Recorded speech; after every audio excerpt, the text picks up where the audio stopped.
नमस्कार दर्शकों, मैं हूं अर्जुन मिश्रा। आप देख रहे हैं Virat news 24 live channel. Uttar Pradesh police भ्रष्टाचार में लिप्त गुनहगारों को बचाने का खेल बेनकाब। देवी पाटन मंडल में आईजी अमित कुमार पाठक का सबसे बड़ा एक्शन। उत्तर प्रदेश की पुलिस व्यवस्था पर एक बार फिर गंभीर सवाल खड़े हो गए हैं, क्योंकि जिस पुलिस को जनता अपनी सुरक्षा का कवच मानती है, वही पुलिस कुछ जगहों पर भ्रष्टाचार का चेहरा बनती नजर आई है। और यह खुलासा किसी विपक्षी दल का नहीं है और ना ही किसी का बयान है। यह राजनीतिक आरोप से नहीं है, बल्कि देवीपाटन मंडल के भीतर हुई आंतरिक जांच से हुआ है।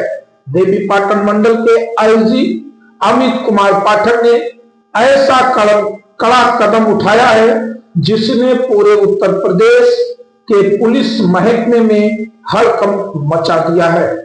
गोंडा, श्रावस्ती और बहराइच जिलों में तैनात एक इंस्पेक्टर और 12 सब इंस्पेक्टरों को तत्काल प्रभाव से सस्पेंड कर दिया गया है, जबकि 3 अन्य सब इंस्पेक्टरों पर जांच की तलवार अभी लटकी हुई है और आने वाले समय में उन पर भी कार्रवाई तय मानी जा रही है।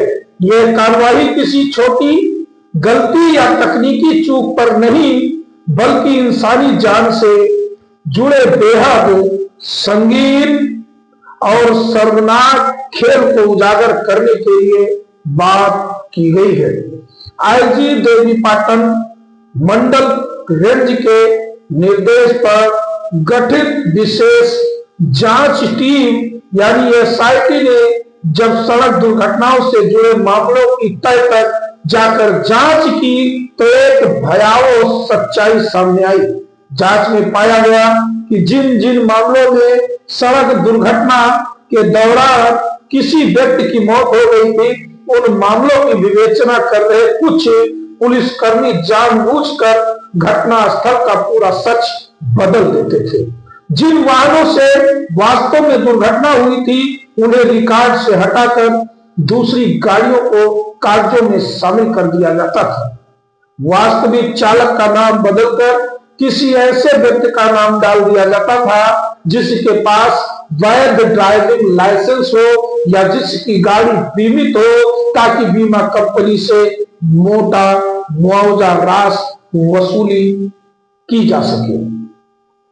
वही आईजी अमित कुमार पाठक ने खुद इस पूरे खेल की जानकारी देते हुए बताया कि यदि किसी दुर्घटना में शामिल वाहन बीमित नहीं होता या चालक के पास वैध लाइसेंस नहीं होता, तो कानून के अनुसार क्षतिपूर्ति की जिम्मेदारी उसी चालक या वाहन मालिक की होती है।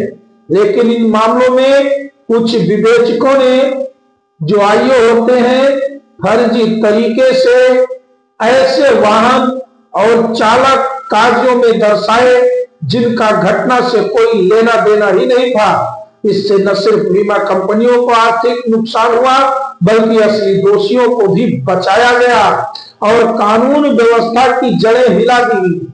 जब इस तरह की शिकायतें लगातार सामने आने लगी, तो बीमा कंपनियों ने भी सवाल उठाने शुरू कर दिए और यहीं से पूरे घोटाले की परतें खुलनी शुरू हो गई। अलग अलग जनपदों में जब ये मामलों की गहराई से जांच कराई गई, तो कुल 13 ऐसे प्रकरण सामने आए जिनमें 16 विवेचकों द्वारा गंभीर अनियमितताएं की गई थी। इन प्रकरणों में सबसे ज्यादा मामले बहराइच जनपद से सामने आए हैं, जहां 8 पुलिसकर्मी दोषी पाए गए। गोंडा के 2 और श्रावस्ती के 3 पुलिसकर्मी भी इस खेल में शामिल पाए गए।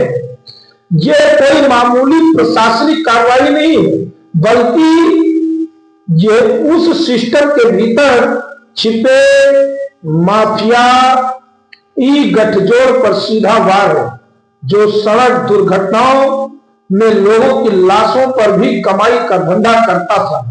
जिन परिवारों ने अपने को खोया, उनके जख्मों पर मरहम लगाने की जगह कुछ पुलिसकर्मी उन जख्मों को और गहरा करते रहे।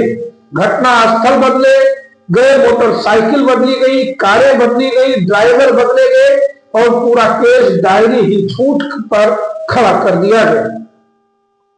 वही दर्शकों, आईजी अमित कुमार पाठक ने अपने साफ शब्दों में कहा है कि ऐसे पुलिसकर्मियों को किसी भी कीमत पर बख्शा नहीं जाएगा। देवी पाटन मंडल यानी पूरे परिक्षेत्र में भ्रष्टाचार के खिलाफ जीरो टॉलरेंस की नीति अपनाई गई है और जो भी दोषी पाया जाएगा उस पर सख्त से सख्त कार्रवाई होगी। निलंबन के साथ साथ विभागीय जांच के आदेश दिए गए हैं और जांच पूरी होने के बाद एफआईआर दर्ज करने से लेकर जेल भेजने तक की कार्रवाई भी की जा सकती है। यह मामला इसलिए भी बेहद गंभीर है क्योंकि यह सीधे तौर पर आम जनता के विश्वास से जुड़ा है। सड़क दुर्घटना में जब कोई व्यक्ति अपनी जान गंवाता है तो उसके परिवार को न्याय की उम्मीद पुलिस से होती है, लेकिन अगर वही पुलिस केस को बेचने लगे तो सवाल उठता है कि आम आदमी आखिर जाए तो जाए कहां। यही वजह है कि देवी पाटन मंडल की ये कार्रवाई पूरे प्रदेश में एक मिसाल के तौर पर देखी जा रही है। अब निगाहें इस बात पर टिकी है कि इस एसआईटी की अंतिम रिपोर्ट आने के बाद शासन और प्रशासन क्या रुख अपनाता है। क्या इन निलंबित पुलिसकर्मियों के खिलाफ आपराधिक मुकदमे दर्ज होंगे? क्या उन्हें जेल भेजा जाएगा या फिर मामला विभागीय कार्रवाई तक ही सीमित रह जाएगा? फिलहाल इतना तय है कि यह घोटाला दबने वाला नहीं है और जिसने भी इस खेल में हिस्सा लिया है उसे कानून के कटघरे में खड़ा होना ही पड़ेगा।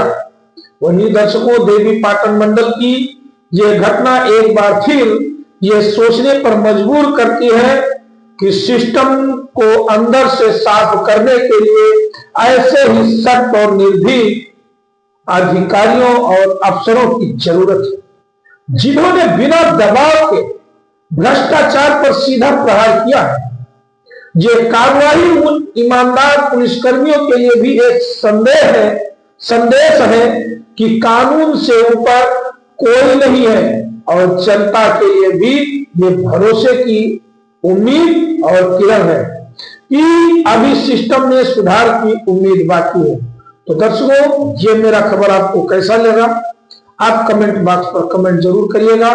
और हाँ दर्शकों, आपसे मैं कहना चाहूंगा कि मेरा फेसबुक पेज भी फॉलो करें, Virat news 24 live channel YouTube पर सब्सक्राइब करें, फेसबुक चैनल मेरा भी आप फॉलो करें। मैंने लिंक आपको यूट्यूब डिस्क्रिप्शन पे दे रखा है, आप जाके लिंक पर मेरे